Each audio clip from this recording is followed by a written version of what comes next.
Most of the time, you can't achieve success overnight, and I do feel like this is something that we tend to forget in life, because especially in this society, I just feel like, you know, we need to slow down sometimes, because I've heard of a lot of people they've achieved success very quickly, they've achieved really fast success, but then at the end of the day, they burn themselves out.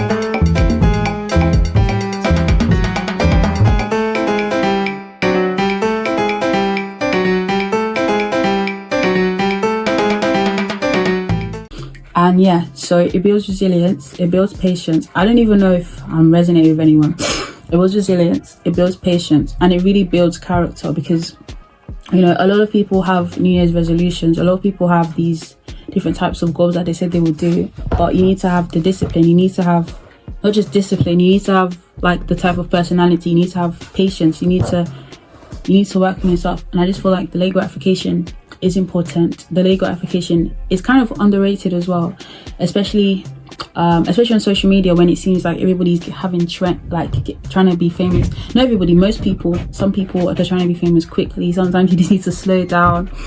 And yeah, and I'd also say that sometimes somebody has a goal or a passion or a dream that may not make sense to the world, or may not make sense to somebody else.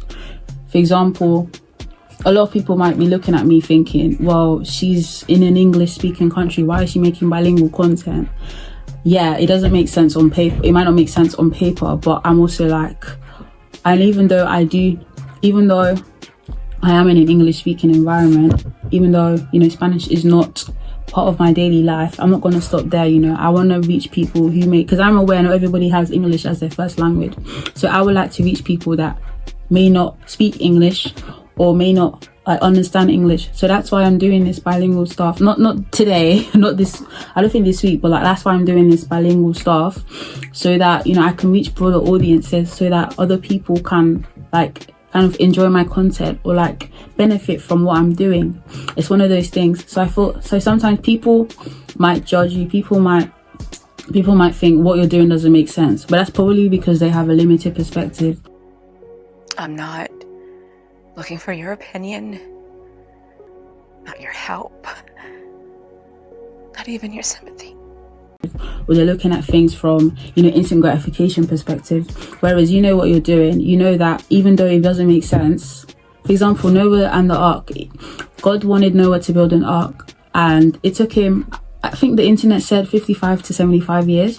God wanted Noah to build an ark, and it took him a very long time. And obviously a lot of people were like, why is he doing this? It doesn't make sense. It doesn't seem to be like adding up. It doesn't seem to be, yeah, it just doesn't make sense from a human perspective. But Noah kept going. Noah believed in what God wanted for him. And sometimes, especially as Christians, God wants us to do something that may seem extraordinary or may seem unusual from an outside perspective, or might seem like it's going to take a very long time. But then at the end of the day, when you're successful, I saw a quote the other day that says, first they ask you why you're doing it, later they'll ask you how you did it. Not everybody, some people. And yeah, and that's why I think delayed gratification is just really nice. And I just want to finish with a Bible verse that says 2 Corinthians 12 verse 9 to 10 NLT, because I like that version. It says, each time he says, my grace is all you need, my power works best in weaknesses. So now I'm glad to boast about my weaknesses, so that the power of Christ can work through me. That's why I take pleasure in my weaknesses and in the insults, hardships, persecutions and trouble that I suffer for Christ. For when I'm weak, then I'm strong. Yeah, you shouldn't give up on something just because it's going to take you a long time. Like, for example, a lot of people achieve their dreams at 40, 50, 60, even 70, or it took them like decades to achieve to become successful.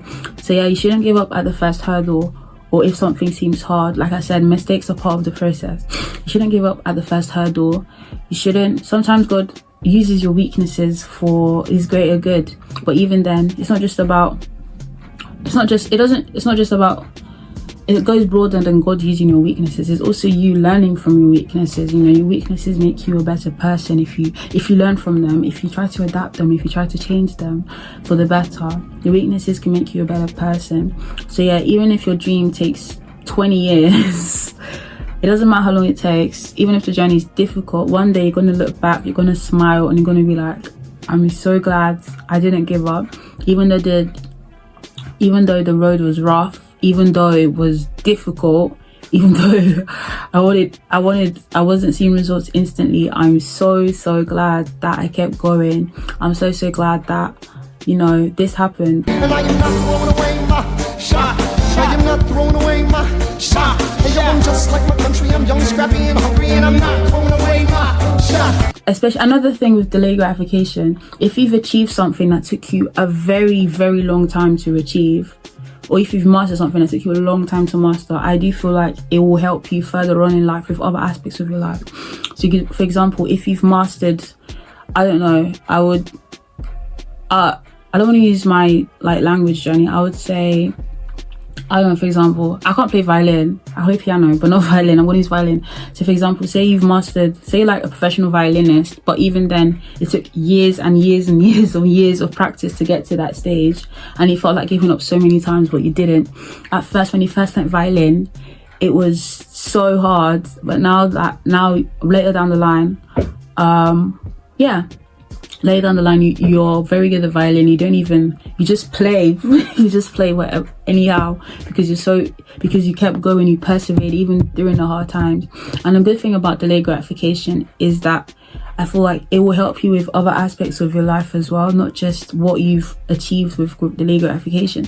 So for example, with violin, if you're a professional violinist, or if you can play an instrument very like professionally, and you know how long it took you to get there, you know how difficult it was for you, but you can play it very well, it can also help you in other aspects of your life, because you can be like, if this was hard to achieve and I did it, then I can imagine other things.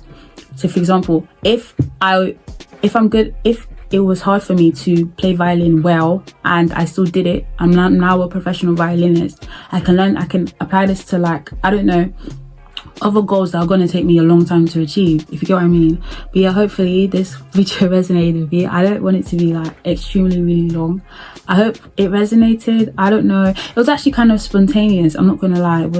I thought about it, but it was kind of a spontaneous video. I thought about it, but I hadn't really planned it. I wanted to kind of just improvise for once, because I'm always organizing things. But yeah, I hope you guys have learned something from this. I don't know if you have, let me know in the comments. And yeah, have a good day or night, whatever your time zone is. I hope this video resonated with you.